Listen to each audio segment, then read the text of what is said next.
right, we're live. No, you go ahead. We're live. We're live on Facebook. Hey guys, hey everybody. Can I get your attention? Can we play the music for a minute? Hey everybody. Everybody. Okay, I got y'all talking and I can't get you to stop. Hold on. This one is really important. I need you all to hear this. And it's going to go Facebook Live up here. But could you all just listen in for a minute or two? Go ahead, sir. How y'all doing?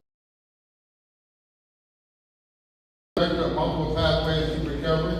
We provide one-on-one peer support to people struggling with substance use disorder, addiction.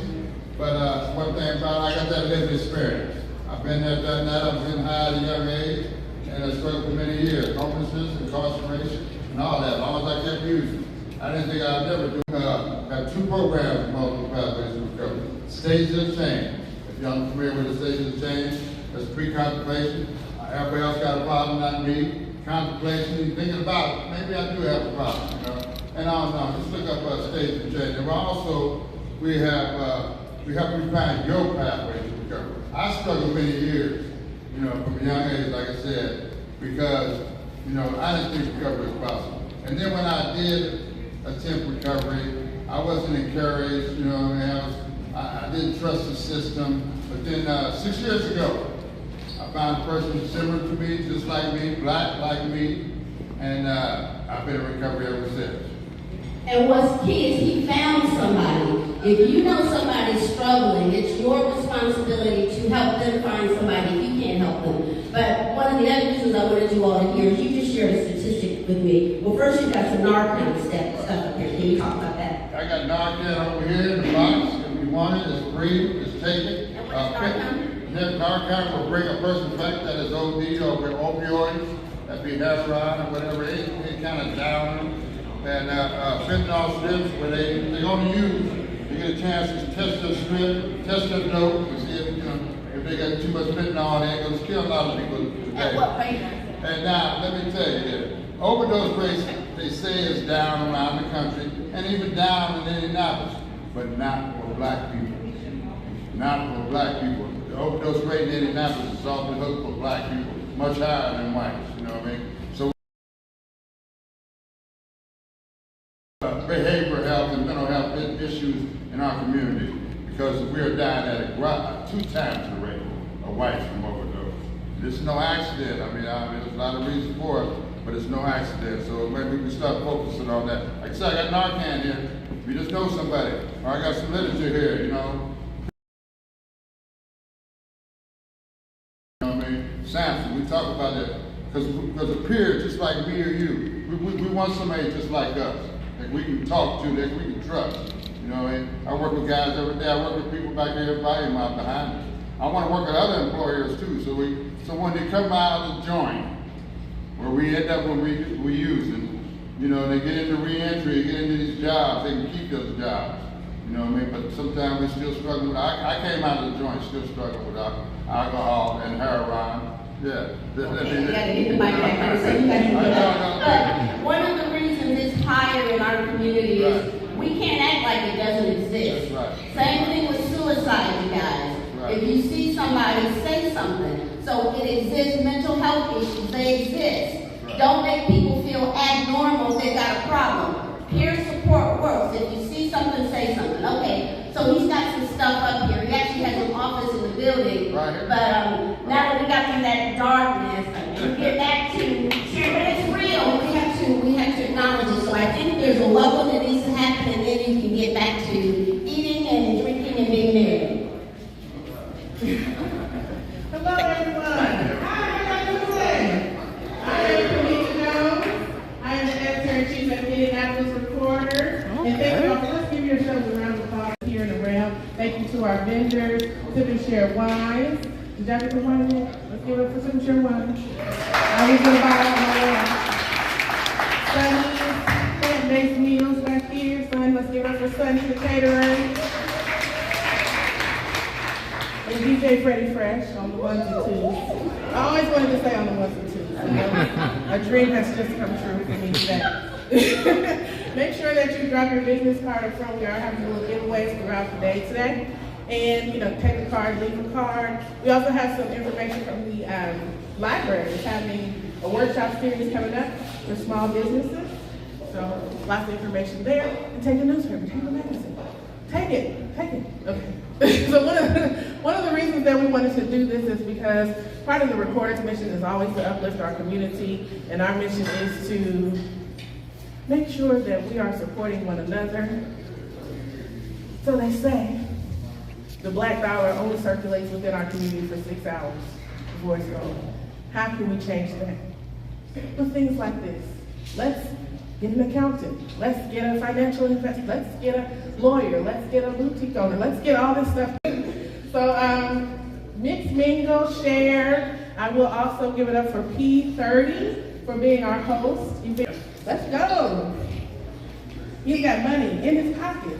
You can follow him. Team Parking Lot. Hello, everyone. What an event. What an event. I was telling Robert that every single time the Indie Recorder sends anything, I'm like, I know. Thank you so much for having me here.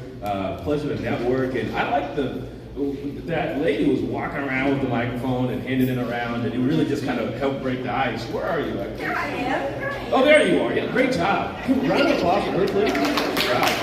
Yeah. She broke the ice. That lady. You broke the ice. No, that was amazing. But I moved to Old National Bank. Old National is one of the, no pun intended, one of the oldest banks in the country. We are getting ready to celebrate our 100 influential industries to human life. I think we touch all sectors. We touch education. We touch healthcare. We touch, quite frankly, anything that has money. And we believe here at Old National Bank, our Indianapolis, our bank, we're taking a look at our bank, and we're taking a look at the banking industry and just the local economy and saying, okay, what can we do as a bank to renovate our products, to renovate our culture, to renovate our team so we can best reflect the communities we're serving and so that it can best amplify the work that our city's doing. So we have done a couple of things. We have people in the neighborhood, people at the church, like myself. We go around the city and we teach financial literacy. I don't know about you guys, but I did not grow up with financial literacy. There are a lot of things that I just didn't know. And I think that within our community, specifically the Black community, is not only do we have the wealth gap, like most underserved communities in Indianapolis, but I have something, I call this, we have something called a lack of information gap. You don't know what you don't know. It's not because you're stupid, you just don't know what you don't know because you haven't been told it. So one of the first things we did is we started putting these roles in our metro markets and saying, hey, look, your main job is you go around the community, you don't sell anything, all you do is you teach financial literacy. You get booked, you go. Teach financial literacy from a pre-K level to a senior living facility level. So you've probably seen me around the city, at the church, gosh, I even go to hospitals, and just teach. And then we've also took a look at our commercial businesses too and say, okay, what organization help sort of tear away years of, here's a good term, underwriting is what? I'm in a room with a bunch of business people. Of course you know what underwriting is. So this product has its own underwriter, minority underwriter, and the people that are spearheading this product in 5 different metro markets. So like we've got a bunch of Leos and Minneapolis and whatnot, and we're all people of color, but not only that, we have took a look at our product business owners, entrepreneurs to get past through this. And we're taking intentional, but we have done a surmountable amount of loans in Indianapolis itself to uplift communities. I remember looking at a daycare that needed, that had an influx of just traffic. And one of the main things this daycare on the west side of Indianapolis, what they needed was more space. No one would give them a loan. No one would help them get new real estate. And I remember seeing Leo Lopez sitting over there with the family that ran the daycare, signing the paper. It does something to you, tears on your face. Another thing that we're doing, I'll be quick, is we're taking a look at home ownership. Raise your hand if you grew up in a home. Well, raise your hand if you guys own a house. That's a better way to put it. I'm one of those few or many people that didn't grow up in a house. Parents never owned a house. Immigrant parents. We grew up right around Spanish Oaks. We always rented apartments, And part of the reason was we felt intimidated to walk into a bank. And whenever we would walk into a bank, the lingo was different. And it just had felt that the standards and the procedures just weren't built for people like ourselves to get into the homeownership business. So we have designed one of the most influential home mortgages in the state of Indiana. I don't want to mention another bank in here, but there's another bank that competes, but they're not competing much. This is a grant that if you buy a house in the city of Indianapolis in Marion County, in an underserved and underrepresented community, or women-owned houses, we can give you up to 3% of free down payment money to purchase that house, and up to $15,000 too with a different requirement. And I know that when you think of this, you're like, oh, it's an FHA loan, you got to give it back. You got to stay in this a certain amount. No, you get that money, you go, you get with it. Now, have you heard of something called PMI? Of course you have. That is actually one of the biggest barriers to homeownership. Did you know that? You see it. So why don't you tell them what PMI is? Private mortgage insurance. And what is it for?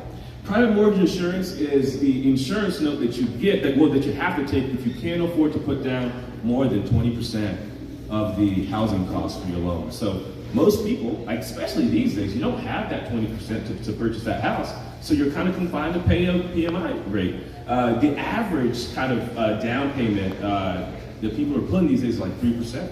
So you have a young person purchasing a house, you're like, hey, look, I'm ready to go. I just don't have that 20%. Wow, this PMI note's like $200 a month. What we did at Old National Bank is with our the Marion County Homeownership Initiative, we took the PMI off. Woo, that's We took huge, it off. guys. We took it off. We took it off. Yes. Oh. See, I'm a mortgage loan originator, one of my many jobs, and I know what that means because there are a whole bunch of costs associated to getting a home loan. So to not have that PMI is huge.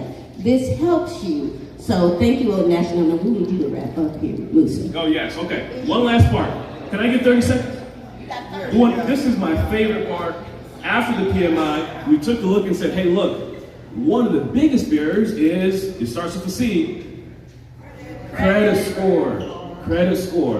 And one of the biggest things is that these days, before the mortgage lender at the bank, not our bank, but at the bank, you know, your typical bank, before they meet with you, they just say, no, just fill out this form and we'll contact you. What they're really doing is they're going to see if your credit score is even worthy to meet with.